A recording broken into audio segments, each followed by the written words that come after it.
All right. So now that we've talked about some basic training principles, let's go into some training variables.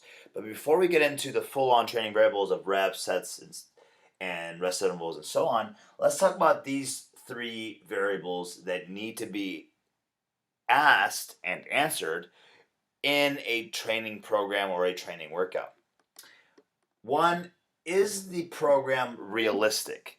So a lot of people will, I want to train the maximum amount of about day. I want to train 6 days a week. I want to train twice a day. I want to do the most optimal program that there possibly is, but I can only make it to the gym twice. So, or I want to go to the Olympics. I want to break a record. I want to get shredded and all these different things. So, is the program realistic? So, not only are their goals realistic, that's a separate conversation, but is the training program realistic? Is it asking too much of the student? The next one is is the program enjoyable? Now, we have to walk carefully when we talk about enjoyment because some people don't like the stuff they're doing, but they know it is good for them. Okay, so I may not enjoy the VersaClimber, but I will do it because I know it's good for me, and everyone will have their exercises that they kind of fit into that description. But what I mean enjoyable, meaning like I don't like this thing. I don't like this thing, and in what's happening is these more modern scientists will call this gymophobia. So approximately 50% of average people are afraid of working out in front of other people. So depending on the exercise that you're having them do, it can make that worse. So some people don't feel comfortable being in a certain position because of perhaps how their body is structured or how they carry their body fat.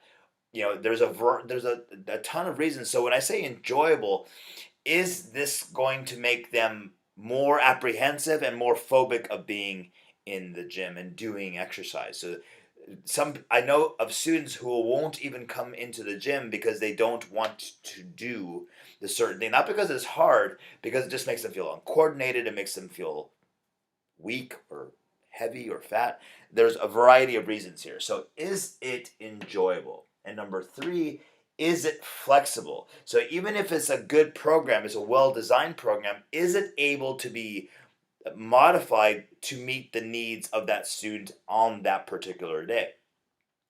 If you have a lot of metabolic conditioning work, VersaClimber, ropes, sleds, and so on, but they had very, very poor sleep and they just are completely dragging and they're dragging themselves into the gym just to come train, is this session able to get modified so they feel good when they leave the gym, or are they going to feel half dead? If they have a, a neck ache or a headache and the program asks for a great deal of overhead work, are you able to modify and become flexible with your training program to accommodate their needs on that given situation? And the other question is, are they able to be flexible, or are they going to I have to do this, I have to do the session no matter what no matter what I'm feeling, I want to do these exercises or the program how it's written. So the program requires flexibility, you require flexibility, and the student requires flexibility. So if the program is realistic, if it's enjoyable, doesn't mean easy, but just enjoy. I mean, they will do it even if it's hard. But if it's enjoyable and it is flexible, then now you can go forward with some of the more objective variables and be successful.